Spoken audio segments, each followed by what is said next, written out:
வணக்கம். இன்றைய முக்கிய செய்திகள். புதுச்சேரி காந்தி வீதி பெருந்தேவி தாயார் சமேத ஸ்ரீ வரதராஜ பெருமாள் கோவிலில் வைகுண்ட ஏகாதசி விழா சிறப்பாக நடைபெற்றது. விழாவில் இன்று பரமபத வாசல் எனப்படும் சொர்க்க வாசல் திறக்கப்பட்டது. வைகுண்ட ஏகாதசி முன்னிட்டு அதிகாலை 5 மணியளவில் சொர்க்க வாசல் திறக்கப்பட்டு எம்பெருமான் எழுந்தருளி பக்தர்களுக்கு காட்சியளித்தார். பக்தர்கள் பக்தி பரவசத்துடன் கலந்து கொண்டு கோவிந்த கோவிந்த என்ற கோஷத்துடன் சொர்க்கவாசல் வழியாக சென்று இறைவனை தரிசித்து வழிபட்டனர்.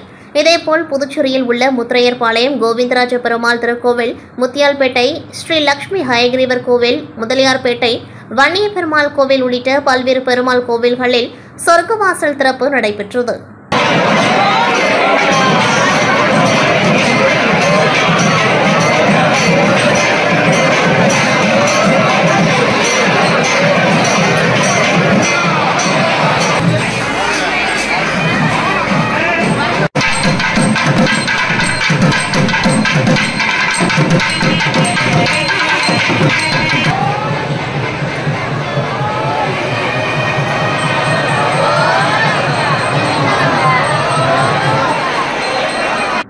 கடலூர் வெள்ளப்பாக்கத்தை சேர்ந்தவர் முத்து.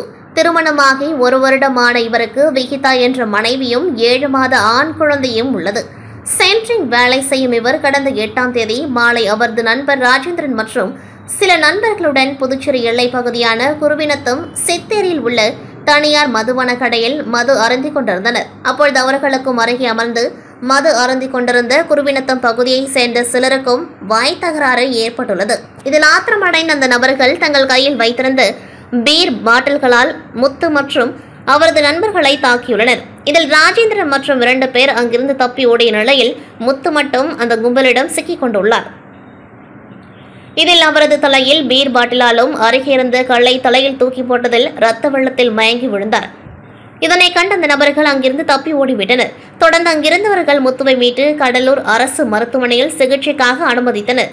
தொடர்ந்து மேல் சிகிச்சைக்காக ஜிப்மர் மருத்துவமனையில் அனுமதிக்கப்பட்ட நிலையில் இன்று காலை சிகிச்சை பலனின்றி உயிரிழந்தார். இந்த விவகாரம் தொடர்பாக பாகூர் போலீசார் கொலை முயற்சி வழக்கு பதிவு செய்த நிலையில் தற்பொழுது கொலை வழக்காக பதிவு செய்து முத்துவை தாக்கிவிட்டு தப்பி ஓடிய ஆனந்த்ராஜ், ராஜேஷ் மற்றும் ரஞ்சித் ஆகிய 3வரையும் கைது செய்து விசாரணை நடத்தி வருகின்றனர். மேலும் இந்த கொலை சம்பவத்தை கண்டித்து முத்துவின் உறவினர்கள் மற்றும் ஊர் மக்கள் சுமார் 300க்கும் மேற்பட்டோர் அவர் உயிரிழந்த மதுபான கடையின் வாசலில் சாலையில் அமர்ந்து கொலை சம்பவத்தை கண்டித்து தர்ணா போராட்டத்தில் ஈடுபட்டனர்.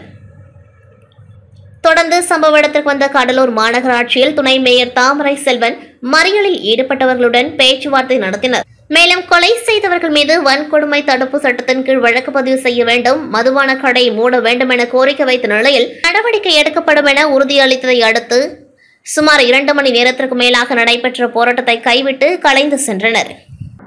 காரைக்கால் அடுத்த திருநள்ளாறில் அமைந்துள்ள புகழ்பெற்ற ஸ்ரீ நலநாராயண பெருமாள் ஆலயத்தில் வைகுண்ட ஏகாதசி முன்னிட்டு சொர்க்கவாசல் திறப்பு நிகழ்ச்சி இன்று அதிகாலை நடைபெற்றது. அதிகாலை 4 மணிக்கு பெருமாள் திருப்பள்ளி எழுச்சியும், அதனைத் தொடர்ந்து ஸ்ரீ நல நாராயண பெருமாள் ஸ்ரீதேவி பூதேவி சமேதராக தங்க கவச அலங்காரத்தில் சொர்க்கவாசல் வழியை எழுந்தருளி பக்தர்களுக்கு அருள் பாலித்தார். இதனைத் தொடர்ந்து ஸ்ரீ நல நாராயண பெருமாள் வீதியுலா நிகழ்ச்சி நடைபெற்றது. விழாவில் தர்மபுர ஆதீன கட்டளை விசாரணை ஸ்ரீமத் சட்டநாத தம்பிரான் சுவாமிகள் உள்ளிட்ட ஏராளமான பக்தர்கள் கலந்து கொண்டு சுவாமி தரிசனம் செய்தனர்.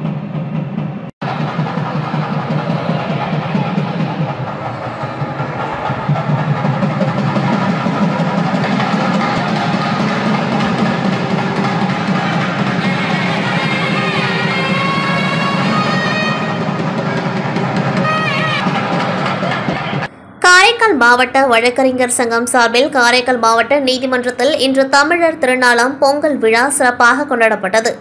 வழக்கறிஞர் சங்க தலைவர் திருமுருகன் தலைமையில் நீதிமன்ற வளாகத்தில் முதல் முறையாக நடைபெற்ற பொங்கல் விழாவில் மாவட்ட நீதிபதி செம்மல், குற்றவியல் நடுவர் வரதராஜன், குற்றவியல் நடுவர் லிசி உள்ளிட்டோர் கலந்து கொண்டார்கள். இவ்விழாவில் பொங்கல் வைத்து படையல் செய்து வழிபாடு செய்யப்பட்டது.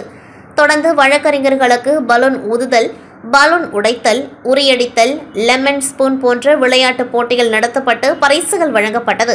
இந்நிகழ்ச்சியில் வழக்கறிஞர்கள், நீதிமன்ற ஊழியர்கள் உள்ளிட்ட ஏராளமானோர் கலந்து கொண்டார்கள்.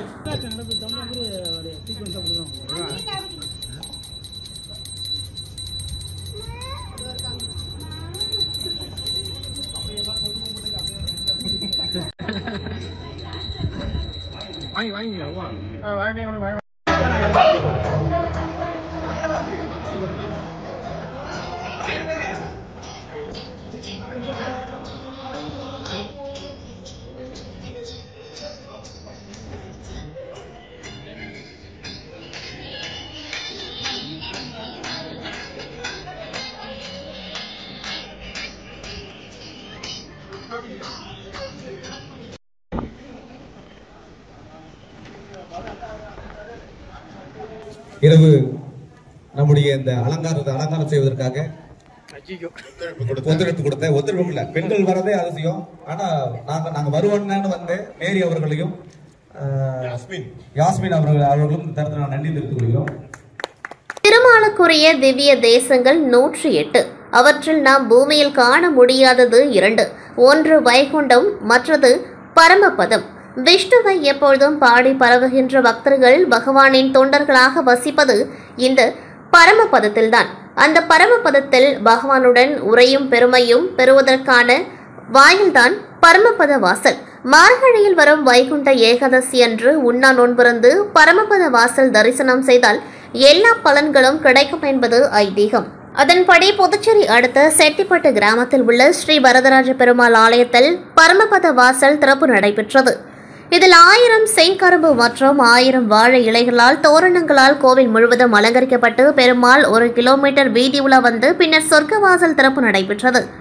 இதில் ஏராளமான பக்தர்கள் கலந்து கொண்டு ஸ்ரீ வரதராஜ பெருமாளை வழிபட்டு சென்றனர்.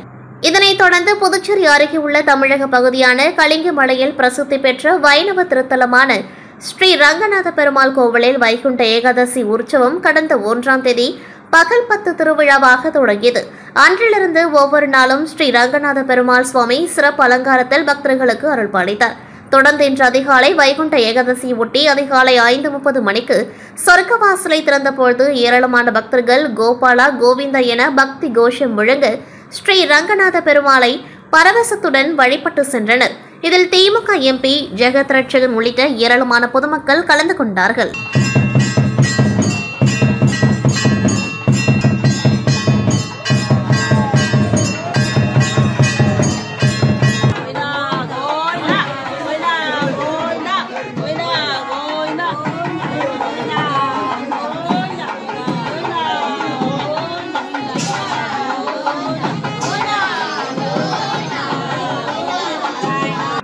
நேஷனல் ஹெரிடேஜ் ட்ரஸ்ட் உதவியுடன் பகவத்கீதை கண்காட்சி புதுவை அருங்காட்சியகத்தில் நடைபெற்றது. அதன்படி புதுச்சேரி கோலாஸ் நகரில் அமைந்துள்ள புதுவை அருங்காட்சியக ஆராய்ச்சி நூலகத்தில் கடந்த 23ஆம் தேதி துவங்கிய பகவத்கீதை கண்காட்சியினை புதுச்சேரி மாநில கல்வெட்டு ஆய்வாளர் புலவர் வெங்கடேசன் திறந்து வைத்தார். இக்கண்காட்சியின் நிறைவு விழா நேற்று அயல்நாடு வாழ் இந்தியர்களின் நாளில் நிறைவு பெற்றது. இந்திய தேசத்தின் அடையாளங்களாக திகழ்கின்ற ராமாயணமும் மகாபாரதமும் புதுவை அருங்காட்சியகத்தால் அப்பொழுது சிறப்பு செயற்பாட்டு நிகழ்வுகளாக முன்னெடுக்கப்படுவது வழக்கம். இந்நிலையில் மகாபாரதத்தின் ஒரு பகுதியான பகவத்கீதை இந்தியாவின் தனி சிறப்புடைய படைப்பாகும். இப்படைப்பு கிழக்கிந்திய கம்பெனியாரால் 1875ஆம் ஆண்டு சார்லஸ் வில்கின்ஸ் அவர்களால் ஆங்கிலத்தில் மொழிபெயர்க்கப்பட்டிருக்கின்றது. 1877ஆம் ஆண்டு பிரெஞ்சு மொழியில் பரோ என்பவரால் மொழிபெயர்க்கப்பட்டது. தமிழகத்தில் வடமொழி அறிந்த தமிழ் புலவர்களால் மிக சிறப்பான முறையில் பல தமிழ் மொழிபெயர்ப்புகள் பகவத்கீதைக்கு எழுதியுள்ளனர். அதிலும் 14ஆம் நூற்றாண்டுகளில் ஸ்ரீ அழகிய மணவாள ஜியர் அவர்களால் மொழிபெயர்க்கப்பட்டது. இந்த நூல் ஓலைச்சுவடிகளில் இருந்து புத்தக வடிவில் பகவத்கீதை வெண்பா எனும் பெயரில் முதல் பதிப்பாக 1906ஆம் ஆண்டில் திருவரங்கம் ஸ்ரீ வாணி விலாஸ் அச்சகத்தில் அச்சடிக்கப்பட்டு வெளிவந்துள்ளது. இந்நூலின் 1907ஆம் ஆண்டு மற்றும் 1927ஆம் ஆண்டு வெளிவந்த பதிப்புகள் புதுவை அருங்காட்சியகத்தால் பாதுகாக்கப்படுகின்றது. இதைப்போலவே கோவிலூர் சிதம்பர மடாலயம் ஸ்ரீ பொன்னம்பலா ஞான தேசிக சுவாமிகள் இயற்றிய கூடார்த்த தீபிகை என்னும் முறையுடன் கூடிய நூற்றாண்டை கடந்த பகவத்கீதை மூலம் புதுவை அருங்காட்சியகத்தால் பாதுகாக்கப்படுகின்றது. இவைகளை அடிப்படை கருவாக கொண்டே பகவத்கீதை கண்காட்சி புதுவை அருங்காட்சியகத்தால் முன்னெடுக்கப்பட்டது. இக்கண்காட்சியில் பகவத்கீதை பற்றிய அடிப்படை விளக்க செய்திகளும் பகவத்கீதையின் 18 அத்தியாயங்களையும் 666 என்று அத்தியாயங்களை 3 தொகுதிகளாக பிரிக்கப்பட்டுள்ள பகவத்கீதையின் சார செய்தியை முன்னெடுத்து வைக்கின்றது. பாரதியின் பகவத்கீதை படைப்பு சிறப்புக்குரியது. பாரதிக்கு அடுத்தபடியாக புதுவையில் வாழ்ந்த பன்மொழி அறிஞரும் அரவிந்தர் ஆசிரமத்தின் பால் மிகுந்த ஈடுபாடு கொண்டவருமான சுத்தானந்த பாரதியார் அவர்கள் பகவத்கீதைக்கு சிறந்த உரைப்பாடல் நூல் செய்துள்ளார். இந்நூல் 1947ஆம் ஆண்டு முதல் பதிப்பை கண்டுள்ளது. இந்த நூலின் 1950ஆம் ஆண்டு பதிப்பும் காட்சிக்கு வைக்கப்பட்டிருந்தது. மேலும் பகவத்கீதைக்கான பல தமிழ் பதிப்புகளும் ஆங்கில, பிரெஞ்சு பதிப்புகளும் காட்சிப்படுத்தப்பட்டன. இக்கண்காட்சி நிறைவு நாளான அயல் நாடு வாழ் இந்திய நாளினை முன்னிட்டு பிரான்ஸ் நாட்டை சேர்ந்த பாவாடை கலிய பெருமாள் கண்காட்சி நிறைவு விழாவில் கலந்து கொண்டார். அவருக்கு புதுவை அருங்காட்சியகம் சார்பிலும் புதுவை மக்கள் சார்பிலும் சிறப்பு செய்யப்பட்டது. நிகழ்ச்சியில் இளங்கோவன் கலாம் விதைகளின் விருட்சம் நிறுவனர் ராஜா, ஸ்ரீராம் IAS அகாடமி நிறுவனர் டாக்டர் வெற்றி செல்வம் மற்றும் முன்னாள் ராணுவ வீரர் சசிகுமார் உள்ளிட்ட பல்வேறு சமூக அமைப்பை சார்ந்த நிர்வாகிகள், பொதுமக்கள் கலந்து கொண்டு பகவத்கீதை கண்காட்சியினை கண்டு ரசித்ததோடு பகவத்கீதை பற்றி தெரிந்து கொண்டார்கள். இக்கண்காட்சியினை புதுவை அருங்காட்சியகம் மற்றும் புதுவை அருங்காட்சியக ஆராய்ச்சி நூலக மேலாளர் மனோரஞ்சனை திருநாவுக்கரசு ஒருங்கிணைத்தார். ஆந்திர மாநிலம் நெல்லூர் ஸ்போர்ட்ஸ் கிளப்பில் 29வது தேசிய சீனியர் ஃபெடரேஷன் கோப்பைக்கான கேரம் போட்டிகள் ஜனவரி 5 முதல் 8ஆம் தேதி வரை நடைபெற்றது. இது புதுவை அமைச்சர் கேரம் சங்கம் சார்பாக கலந்து கொண்ட மாணவி பூஜா தேசிய அளவில் முதலிடம் பெற்று தங்கக்கோப்பை தட்டி சென்றார். இந்த ஆட்டத்தில் காலிறுதிப் போட்டியில் தனக்கு எதிராக விளையாடிய முன்னாள் உலக சாம்பியன் மற்றும் 12 முறை தேசிய சாம்பியனாகவும் நடப்பாண்டில் தேசிய சாம்பியனுமான ரஷ்மி குமாரியை 2-1 என்ற புள்ளி கணக்கிலும், அரையிறுதியில் பெட்ரோலியம் ஸ்போர்ட்ஸ் மித்ராவை 2-0 என்ற புள்ளி கணக்கிலும், இறுதிப் போட்டியில் விளையாடிய முன்னாள் உலக சாம்பியன் இளவழகியை 2-0 என்ற புள்ளி கணக்கிலும் வென்று சாதனை படைத்துள்ளது குறிப்பிடத்தக்கது.